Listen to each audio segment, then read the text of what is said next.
That's why I tell people, don't marry an African man. Don't marry an African woman. Hello?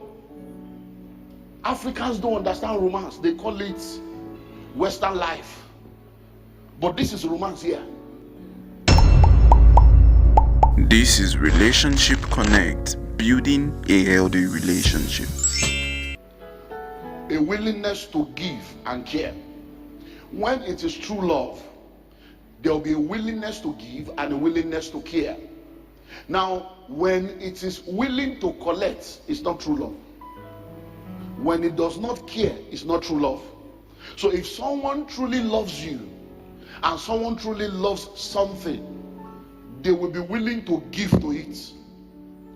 What you give to is a proof of what you love. What you care for is a proof of what you love. Who you give to is a proof of who you love. Who you care for is a proof of who you love. Because we have a lot of people. I was telling someone recently, and she was having issues with her husband, and she's now using the children as a pawn to try to know. And she was just on and on and on. So I told her something. I said, listen to me. I said, no matter how good you think you are, you can't be the father to those children.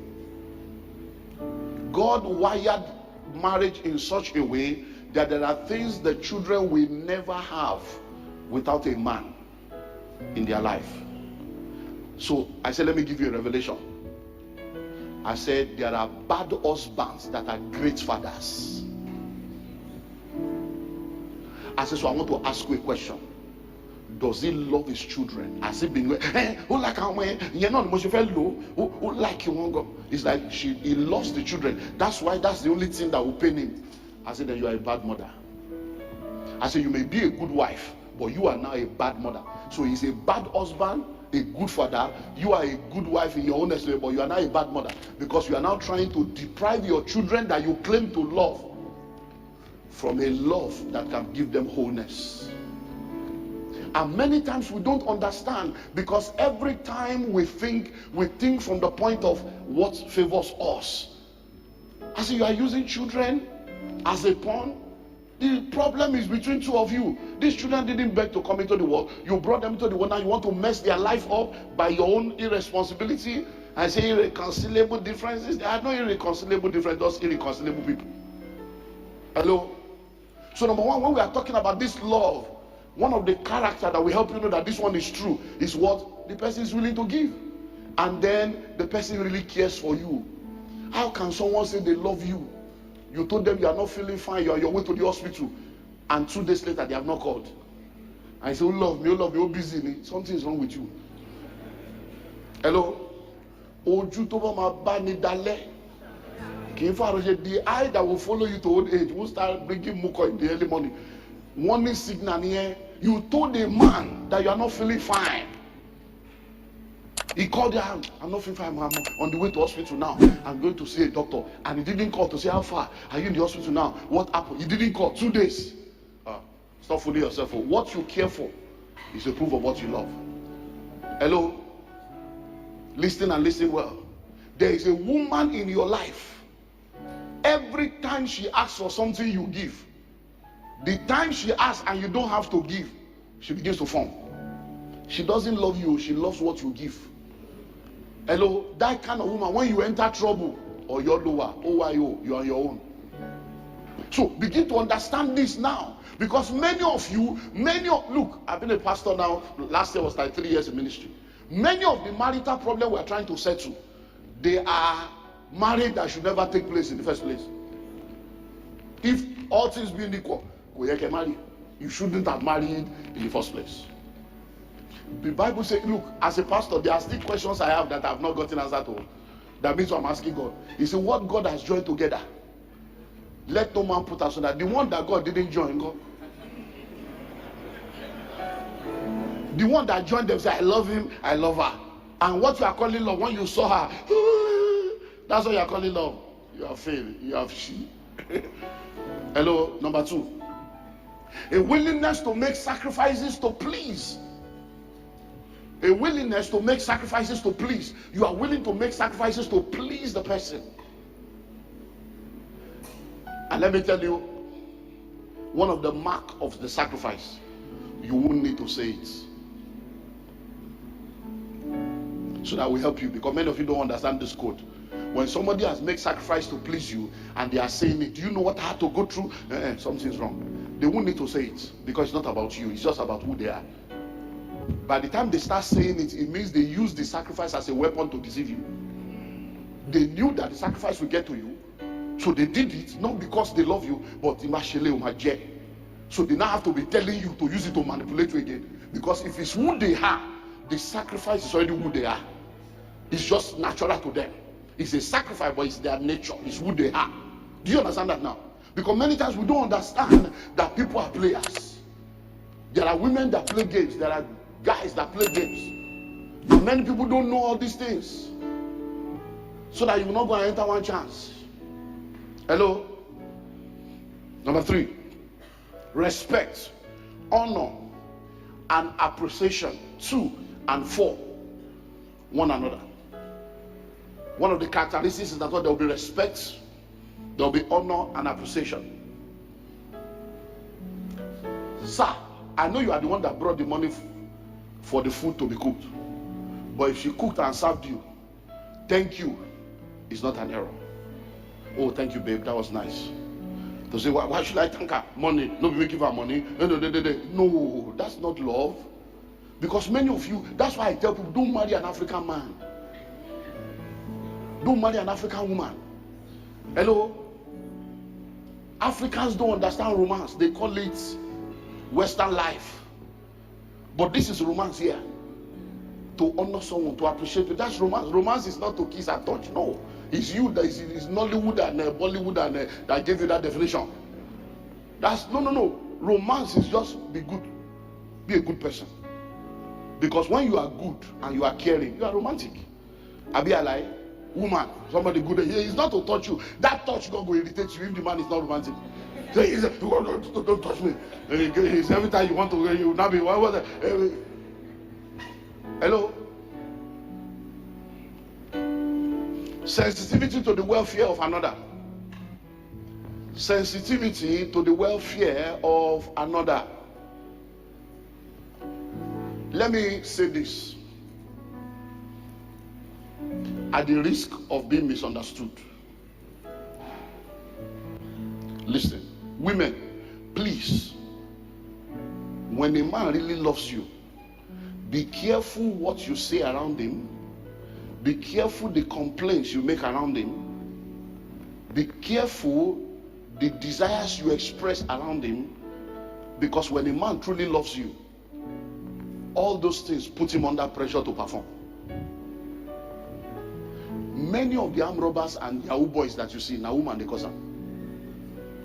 I'm telling you, they are trying to please somebody. I'm telling you, so every time someone loves you, they are sensitive to your welfare. So when you are saying, this shoe, it's tight, I should have another shoe by now.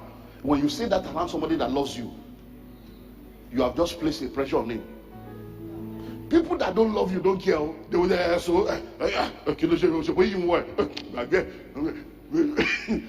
but when people really love you, once you say that, you're like, my wife needs new shoe. They start thinking of how to, I'm telling you, they start putting themselves under pressure. It's not you putting them under pressure, but that's the way it is. Love is so sensitive. It's so what? Sensitive. Now guys, let me help you understand this. When a woman loves you, you have to be careful of your freedom and liberty with other women.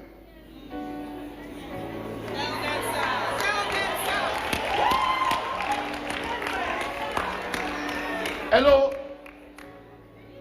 Listen. It's not jealousy. Our God is a jealous God. So you are a married man. Be careful whether they are married or single. There are things that as a married man you have to be careful, because if someone loves their sensitive, it's like no. Hey, my baby, everybody's your baby, and your wife is like, hey, baby. Hello? You are a married man, you are giving somebody else a nickname. So somebody else has a nickname you used to call them. It's not a crime, oh, it's not a sin, oh. But I'm telling you, love is so sensitive that if somebody really loves you, all those things are like, so this person will have a nickname. Hello? So there are boundaries you must not cross. Once you get engaged, there are some things you must not do. Hello? Are you ready for this?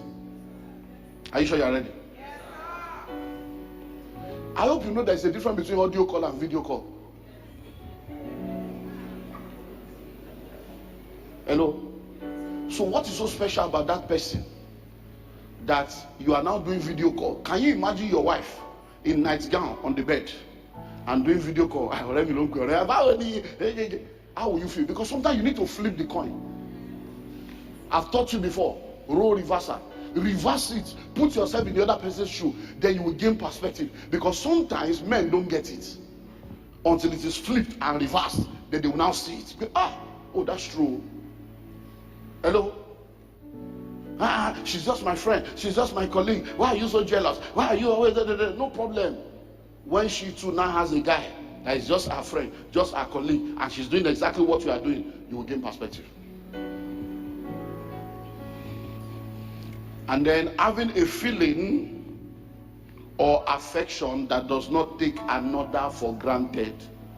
And this is very common in Christianity. Common in Christianity, taking each other for granted just because of our values. Hello? Just because of our values. Because a man has a value that he will never hit a woman. You are not, hit me, Shebi, you are a man, hit me. Some people, they are not broken like that. You know, pastors are like doctors. Members are like patients. Some are responding to treatment, and some are not responding to treatment. So if you think that because you met the brother in church,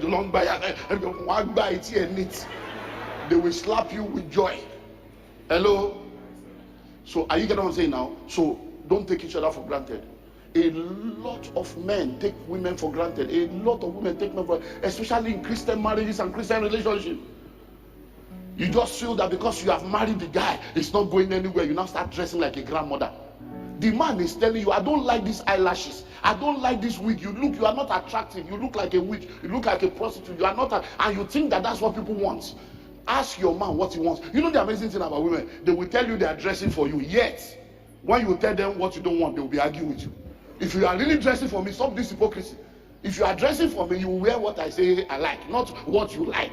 So you are not dressing for me, dress for yourself. Let's understand that you are dressing. Don't be hypocritical, but you are dressing for me, and then you are wearing things that I don't like, and you are claiming you are dressing for me. Hello? Hello? A lot of men take their women for granted. And the way men talk to women sometimes, like, is she like your slave that you went to market to buy, and you went to auction and brought her in? Is he another human being? A creature of Christ, a daughter of Zion? They are talking to anyhow. Because the way some men talk to their wife, you will see verbal abuse. You will see that, you will know that this person is demeaning this person, and this person does not have appreciation for this person. Taking each other for granted. And many of you that are single now, take your eye to the market. Shine your brain. Hello? Don't just shine your eyes, shine your brain. Because if you shine your eyes, you will see 6 sparks, even though there's no 6 figure. Shine your brain. Because before you ever marry anybody, the warning signals will be there. When you ignore them, when you enter, you now become pastor, pray. There's nothing we can do. We'll just tell you patience. And you know that there are levels: patience, endurance, then long suffering. So when you come to pray, just be patient with him. After a while, if he doesn't change, you need to endure. And then when he does it, you need to suffer long. I'm a pastor. That's what counsel. He won't tell you to leave your husband. What you will. I'm sure you've learned a lesson or two from this video. Please like this video and share with a friend or your family member so that they can also be blessed by this message. There are other related videos to this showing right on your screen, so click to watch more.